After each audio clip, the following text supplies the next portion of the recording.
The time is 4 o'clock. Good afternoon. Welcome to the news from around the world on T Solid Radio. I am Joy Akin Olamigoke. First, the major headlines. Ex-military officers to be engaged to boost security. Another foreign in Russia grants permission to 1,000 to travel from Afghanistan. Indonesia sets sail on maritime vaccination drive. Another world of sports, Brazil striker Cunha joins Atletico from Heta.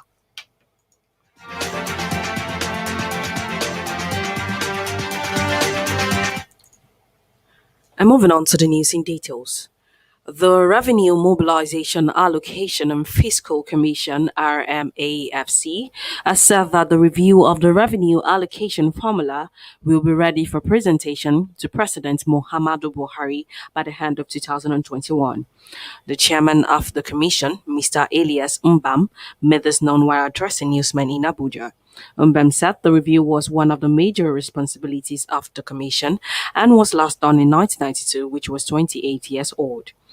He added that according to the Constitution, the formula, which has been accepted as an act of the National Assembly, would remain in force for a period of not less than 5 years.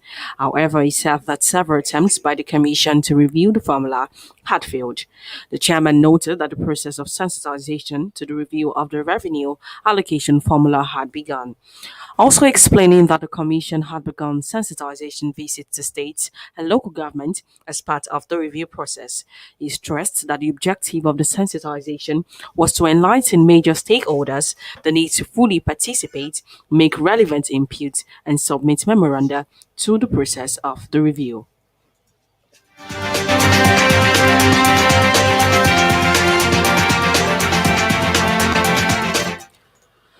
And the army is set to engage retired senior military officers to enhance and overcome the security challenges the country is facing. The Chief of Defense Staff, CDS General Leo Irabo, announced this yesterday at a one-day interactive session with retired senior military officers from the Northeast at the 23 Armored Brigade in Yola, the Adamawa state capital. Irabo said the core objective of the Pali was to engage the retired senior colleagues to cross-vitalize ideas on how to overcome the current insecurity situation in the region and other parts of the country. According to the CDS, among the cardinal objectives of the Pali is the need to come up with solutions as security is everybody's business. Irabo noted that the one-day meeting was an opportunity, by extension, to reach out to the people of the Northeast to show appreciation to them for supporting the Nigerian military and ask them to give more.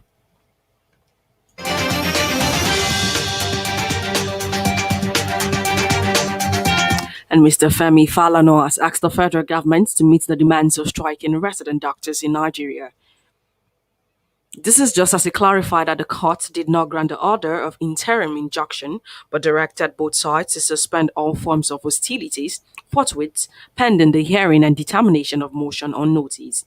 Falana, who is the interim chair, Alliance on Surviving COVID-19 and Beyond, has said in view of the intervention of the National Industrial Court in the disputes, the federal government should meet the demands of the resident doctors without any further delay, so as to pave way for the suspension of all forms of hostility in the health sector.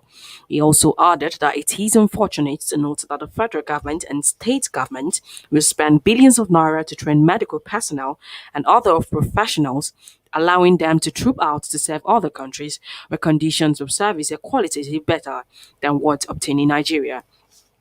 The federal government, however, in a move designed to end industrial action by the National Association of Resident Doctors (NARD), filed an ex parte motion at the National Industrial Court seeking to restrain the doctors from further continuing with the strike.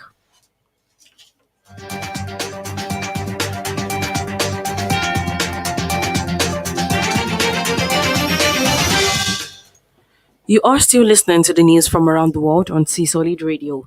Still to come is the foreign and sport news. Do remember to download our app to Solid on Play Store or log on to www.tsolid.tv. You can as well follow us on our various social media platforms on our T Solid Radio TV.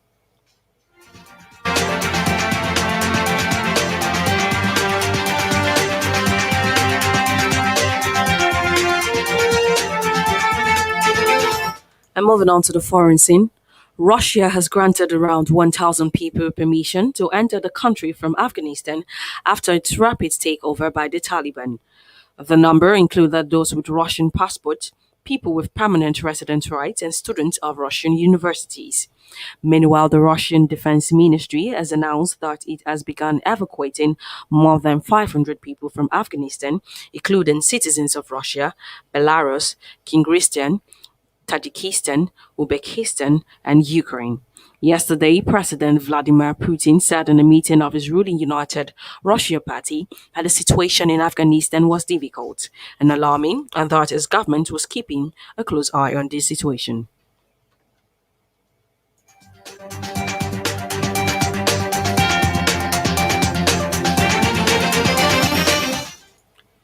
United States President Joe Biden's plan to spend nearly $5 trillion to change the world's largest economy advanced in the House of Representatives on Tuesday, after Democratic leaders reached an agreement with centrist lawmakers to end the dispute threatening the bills. Biden and his Democratic allies controlling the chamber are pushing for passage of both a $1.2 trillion infrastructure overhaul and a bill costing $3.5 trillion over 10 years that would pay for improvements to education, healthcare, and climate change resiliency. The dispute erupted when centrist Democrats in the House said the infrastructure bill, which the Senate already approved, must be voted on first. On Tuesday, the lawmakers backed a compromise resolution that allowed both bills to advance while guaranteeing a date to vote on the infrastructure bill near the end of September, while some Senate Republicans voted for the infrastructure bill have shown no support for the larger budget measure. The compromise House resolution allows for lawmakers to begin working with the Senate on details of the $3.5 trillion bill, whose text they hope to unveil by September 15th.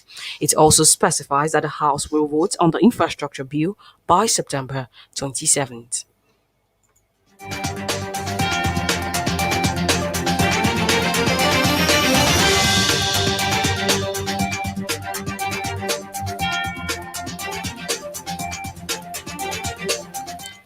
Indonesia is taking its vaccination drive to the sea as the world's biggest archipelago nation ramps up a bid to inoculate its huge population.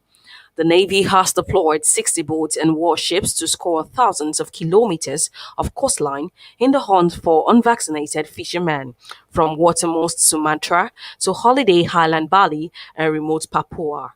Among their targets is a Navy warship deployed, a flotilla of rubber dignities with crew and vaccines aboard to jab whaling fishermen in rickety boats off Sumatra at the weekend. About 1,000 seafarers have been jabbed since the nationwide program kicked off last week, although authorities admit they don't even know how many might be out there. Meanwhile, so far, only about 12% of Indonesia's 260 million people have been fully vaccinated with two jabs.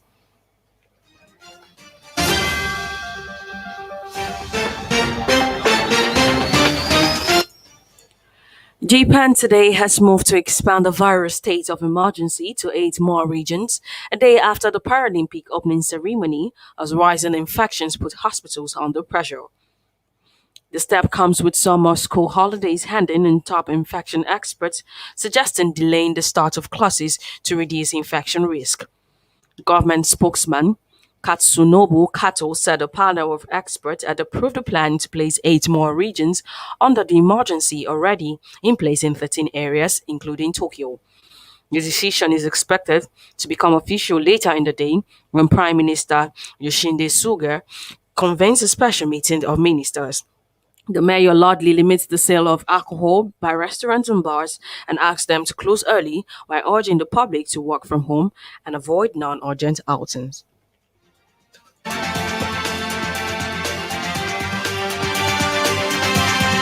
And moving on to the world of sports. Atletico Madrid have signed Brazil striker Matheus Cunha on a 5-year deal from Bundesliga club Hertha Berlin, both outfits as confirmed today. The transfer fee is reportedly around €30 million for the 22-year-old, who scored 13 goals in 40 games from Hertha in the last 18 months since joining from their German rivals RB Leipzig. Heta dropped I beg your pardon, from the match day squad from Saturday's 2-1 home league defeat to Wolfsburg, while the transfer was finalized. It's shown for the Selcao at the Tokyo Olympics, scoring in the men's final when Brazil beat Spain 2-1 after extra time to win the gold medal.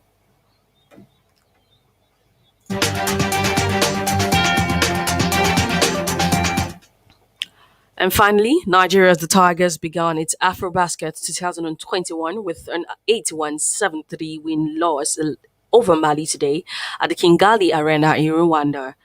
After storming to a 28-12 fourth quarter lead, the Tigers allowed the Malians come back in the second quarter and reduced the lead to just 1 point at halftime. The second quarter ended 16-31 in favor of Mali and an overall score of 44-43 for Nigeria.